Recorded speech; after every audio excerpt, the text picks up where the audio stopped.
Hello students. तो आप लोगों ने कॉम्बिनेशन रिएक्शन देखा, डीकम्पोजिशन रिएक्शन देखा, फिर आपको डीकम्पोजिशन रिएक्शन में मैंने एंडोथर्मिक रिएक्शन और एक्सोथर्मिक रिएक्शन के बारे में बताया।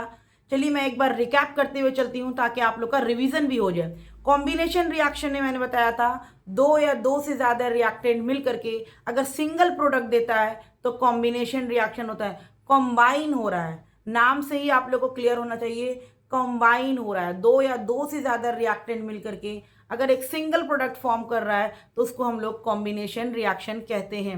आई होप कि आप लोग को कॉम्बिनेशन रिएक्शन अच्छे से क्लियर हुआ होगा। ठीक है, उसके बाद मैंने आपको एक बात बताई थी, डीकम्पोजिशन रिएक्शन। मैंने कहा था कि कॉम्बिनेशन रिएक्शन का जस्ट अपोजिट है डीकम्पोजिशन रिएक्शन। नाम से ही क्लियर हो रहा है, डिकम्पोज होना। डिकम्पोज मतलब क्या होता है बच्चों? टूटना। डिकम्पोजिशन रिएक्शन है, ठीक है ना। डिकम्पोजिशन रिएक्शन में क्या बताया था, एक बड़ा सा कंपाउंड टूट के छोटे छोटे फॉर्म में आ रहा है तो उसको हम लोग कहते हैं डिकम्पोजिशन रिएक्शन। यानी कि एक बड़ा सा कंपाउंड एक सिंगल रिएक्टेंट टूट करके बहुत सारा प्रोडक्ट दे रहा है, इसको हम लोग डिकम्पोजिशन रिएक्शन कहते हैं। उसके बाद मैंने एक बात बताई थी कि डिकम्पोजिशन रिएक्शन बच्चों खुद से नहीं होता है, उसमें हम लोग को हीट, इलेक्ट्रिसिटी या सनलाइट देना पड़ता है। अगर हीट के थ्रू करवाते हैं तो उसको थर्मल डिकम्पोजिशन रिएक्शन कराते हैं। इलेक्ट्रिसिटी के जरिए कराएं तो इलेक्ट्रोलाइटिक, या हम लोग सनलाइट के जरिए कराएं तो फोटोकेमिकल या अल्ट्रावायलेट भी बोलते हैं, हम यूवी से भी डिनोट करते हैं वहां पर। ठीक है, उसके बाद मैंने एंडोथर्मिक रिएक्शन और एक्सोथर्मिक रिएक्शन बताया आपको कि जहां पर हीट देना पड़ा, जहां पर हीट हमको देना पड़ा तो उसको हम लोग कहते हैं एंडो। समझ में आ रहा? एंडोथर्मिक रिएक्शन, ये यानी कि हीट को इन करना पड़ा, हीट को देना पड़ा, endothermic reaction.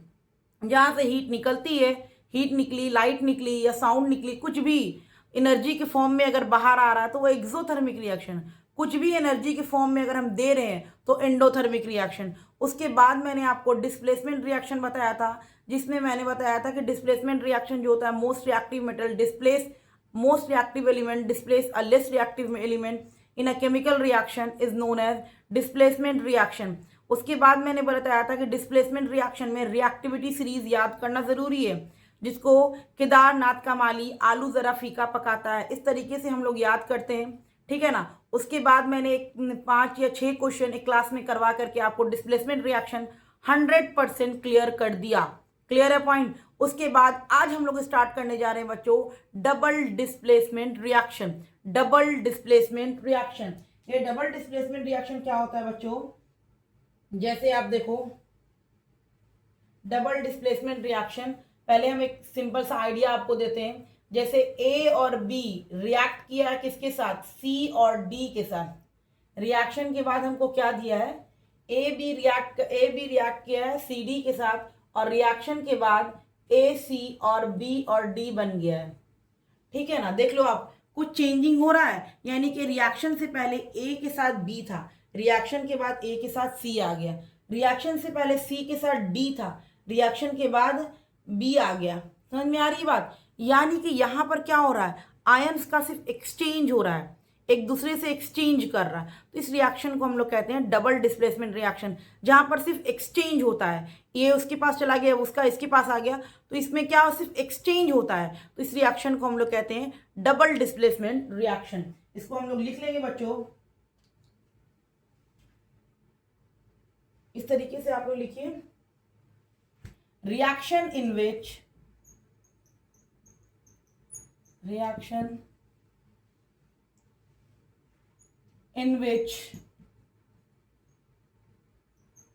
reaction in which iron are exchanged between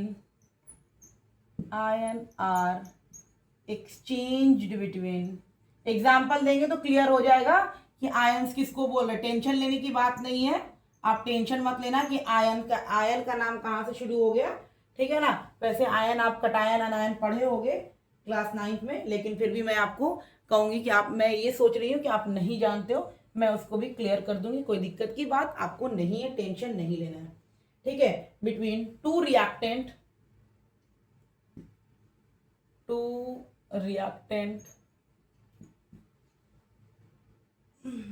forming new compound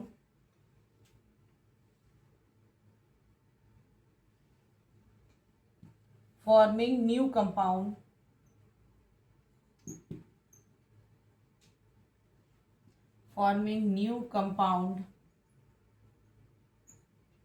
two reactant forming new compound called double displacement reaction,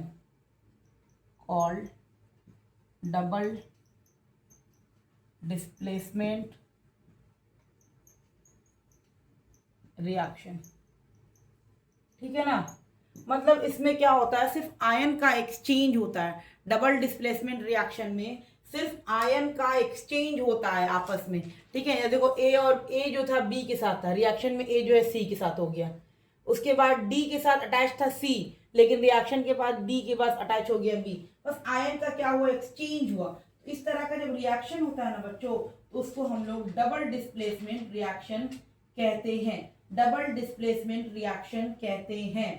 clear है पॉइंट। मैं एग्जाम्पल भी आपको लेकर के दिखा देती हूँ कैसे डबल डिस्प्लेसमेंट रिएक्शन कहा गया है।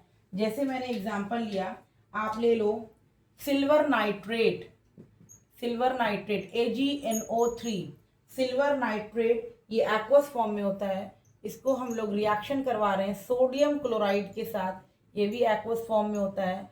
और ये हम लोग को देता है, ये हम लोग को दे देता है बच्चों सिल्वर क्लोराइड, और देता है सोडियम नाइट्रेट NaNO3, ठीक है ना, सोडियम नाइट्रेट। अभी आप देखो रिएक्शन से पहले सिल्वर के साथ कौन अटैच था, नाइट्रेट अटैच था, और सोडियम के साथ क्लोरीन अटैच था। रिएक्शन के बाद क्या हुआ, सिल्वर के साथ क्लोरीन अटैच हो गया और सोडियम के साथ नाइट्रेट अटैच हो गया। देख रहे हो, सिर्फ आयन का क्या हुआ, एक्सचेंज हुआ। जब आयन का एक्सचेंज होता है ना बच्चों, तो उस रिएक्शन को हम लोग डबल डिस्प्लेसमेंट रिएक्शन के नाम से जानते हैं। आयंस होता है, ये जो सिल्वर नाइट्रेट है ये आयन के फॉर्म में, यानी कि Ag+ के फॉर्म में, NO3- के फॉर्म में, यही कहलाता है आयंस। और क्या, आयंस और कुछ नहीं है, ठीक है ना। तो अभी आपको उतना नहीं जानना, अब आगे जाओगे तो अभी दिखाएंगे आपको आयंस का। बस अभी यही जान लो कि देखो, आप रिएक्शन से पहले सिल्वर के साथ नाइट्रेट अटैच था, ठीक है ना, और सोडियम के साथ क्लोरीन अटैच था। लेकिन रिएक्शन के बाद क्या हुआ, सोडियम के साथ क्लोरीन अटैच हो गया, और सिल्वर के साथ क्लोरीन अटैच हो गया और सोडियम के साथ नाइट्रेट अटैच हो गया। तो आप देख लो, सिर्फ आयन का क्या हुआ, एक्सचेंज हुआ। रिएक्शन से पहले वो किसके साथ था और रिएक्शन के बाद वो किसके साथ आ गया। तो इस तरह का रिएक्शन आपको कहीं पर भी दिखेगा तो आप वहां पर डबल डिस्प्लेसमेंट रिएक्शन में टिक मारोगे। समझ में आ रहा है, आपको दिक्कत नहीं हो रही है।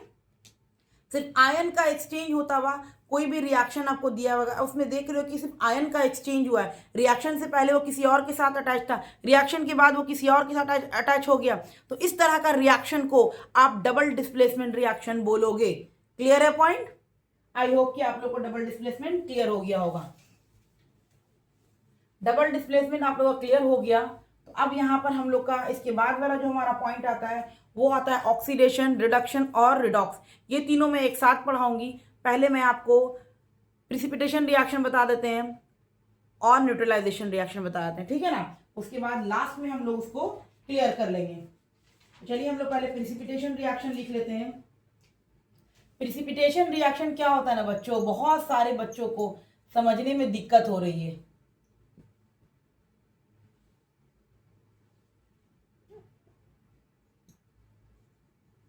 प्रिसिपिटेशन रिएक्शन, ठीक है ना, बहुत सारे बच्चों को समझने में दिक्कत, जबकि ये बहुत आसान सा टर्म है, बहुत आसान सी टॉपिक है। लेकिन क्या होता है ना, बच्चों को समझने में दिक्कत हो रही है और अक्सर वो गलत कर रहे हैं। आपको गलत नहीं करना है। आप देखो, हम सिंपल सा, मेरे पास दो कंपाउंड है, एक ए कंपाउंड है, एक बी कंपाउंड है, ठीक है। मेरे पास कौन सा कंपाउंड है, सिर्फ दो कंपाउंड है, एक ए है और एक बी है, ठीक है ना। ए और बी, ए भी एक्वा सॉल्यूशन में डाल दिए, ए को हम लोग वाटर में डालें, पूरी तरह से घुल गया। ए को हम वाटर में डालें, पूरी तरीके से वो घुल गया। बी को भी वाटर में डालें, ये भी पूरी तरीके से घुल गया। लेकिन जब ये दोनों रिएक्शन करवा के एक नया प्रोडक्ट दिया सी, वो नहीं घुला। वो क्या किया, रिएक्शन नहीं घुला और नीचे में जाकर के एक मडी टाइप का जमा हो गया। तो उसको हम लोग प्रिसिपिटेट कहते हैं और इस पूरे रिएक्शन को प्रिसिपिटेशन रिएक्शन कहते हैं। फिर से मैं समझा दूं, देखो, एक ए है मेरे पास, एक ए कंपाउंड है जिसको मैंने वाटर में डाला, ठीक है, ये ए कंपाउंड को मैंने वाटर में डाला, ये पूरी तरीके से घुल गया, एक्वस सॉल्यूशन बन गया, ठीक है ना। इसी तरह से मेरे पास एक बी कंपाउंड है, इसको मैंने वाटर में डाला और ये भी बहुत अच्छे से घुल गया, यानी कि डिसॉल्व हो गया, पूरी तरीके से मिल गया, कुछ भी नहीं बचा, एक्वस सॉल्यूशन बन गया। ए का भी एक्वस सॉल्यूशन बना और बी का भी एक्वस सॉल्यूशन बना।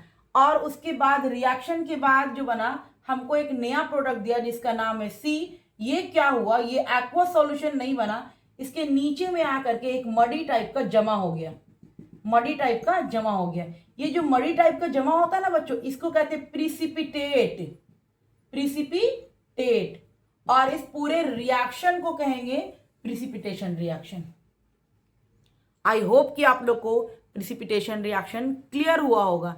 नहीं क्लियर हुआ होगा बच्चों, मैं फिर से बता रही हूं, आपको ए सॉल्यूशन है, ठीक है। जैसे मैंने आपको जस्ट एक एग्जांपल दे रही हूं, ऐसा नहीं होता, एक में आपको हमने शुगर वाटर दिया जो पूरी तरीके से घुला हुआ है, ठीक है, पूरी तरीके से घुला हुआ है, और एक और कोई सॉल्यूशन मैंने आपको दिया जो भी वाटर में पूरी तरीके से घुला हुआ है। दोनों को जैसे ही आप रिएक्शन करवाते हो तो एक सी प्रोडक्ट देता है आपको। जो सी प्रोडक्ट आपको दिया है वो क्या, एक नया प्रोडक्ट है क्या। हम लोग रिएक्शन में क्या लिए थे और प्रोडक्ट कुछ और दे रहा है, और उस प्रोडक्ट में क्या है कि नीचे में एक मडी टाइप का जमा हो जा रहा है, यानी कि वो रिएक्शन आगे करेगा ही नहीं, मडी टाइप का जमा। जो मडी टाइप का जमा हो गया ना बच्चों, बस उसी को कहते हैं प्रिसिपिटेट, और इस पूरे रिएक्शन को कहते हैं प्रिसिपिटेशन रिएक्शन।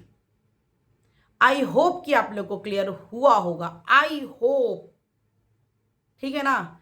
अगर आप कहोगे तो मैं आपको फिर से समझा दूंगी। मैं लाइव आती हूँ हाफ एन आवर, आप ही टाइम बता देना कि किस टाइम लाइव आना है, मैं आ जाऊंगी, ठीक है ना। मैं उसमें सिर्फ और सिर्फ बोर्ड पे नहीं, विदाउट बोर्ड में जो बच्चे का क्वेश्चन रहता है बस उसको ही डिस्कस करती हूँ।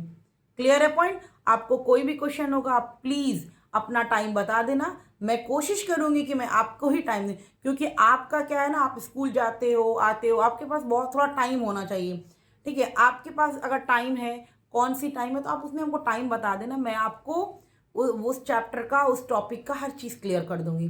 क्लियर है। तो हम लोग यहाँ पे लिख लेते हैं प्रिसिपिटेशन रिएक्शन होता क्या है।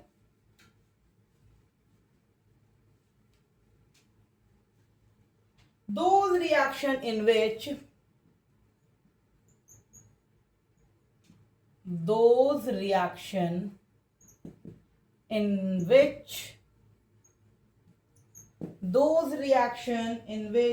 aqueous solution of two compound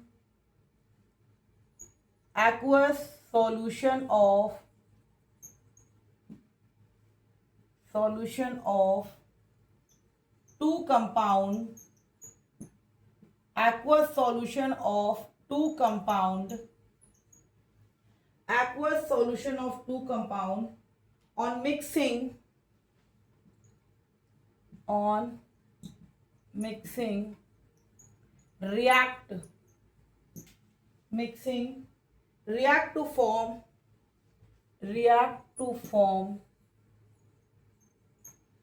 react to form an insoluble compound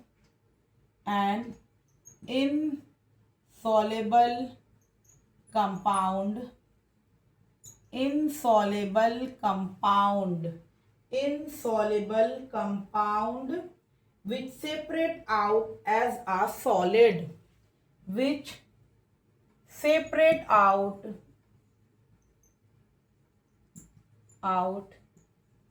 a solid, इसको हम लोग क्या कहते हैं, प्रिसिपिटेट कहते हैं, ठीक है ना।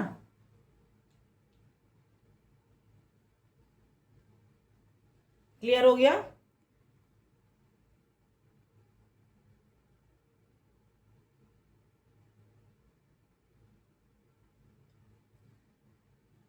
And the reaction is known as precipitation reaction, ऐसे लिख लो। And the reaction is known as precipitation reaction.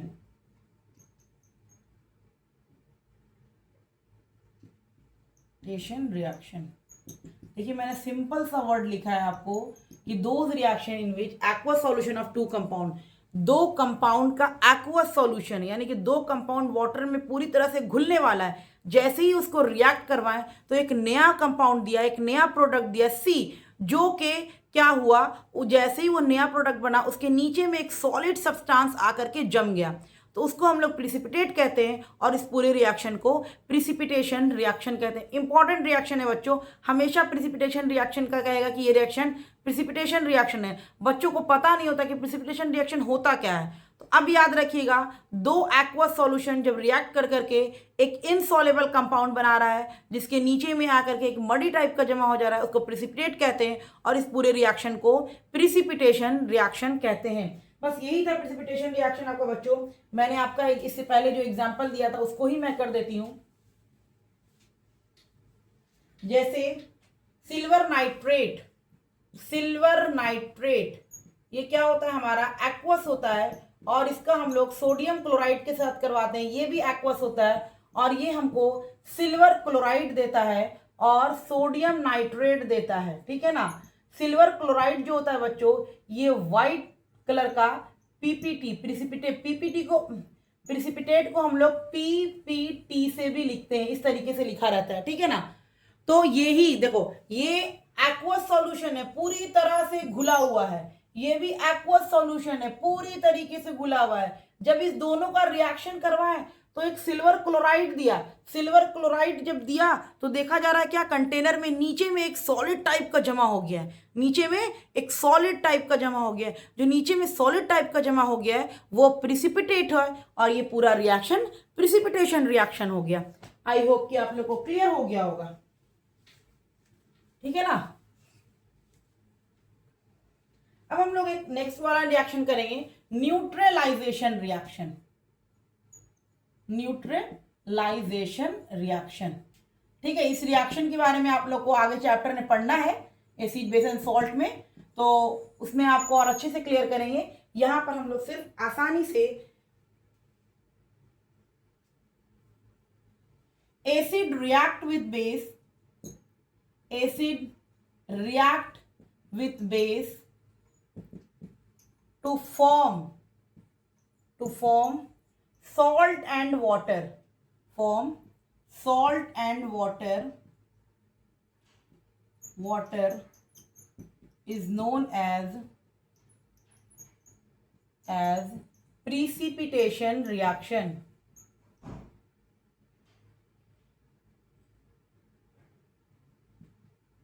precipitation reaction, ठीक है ना।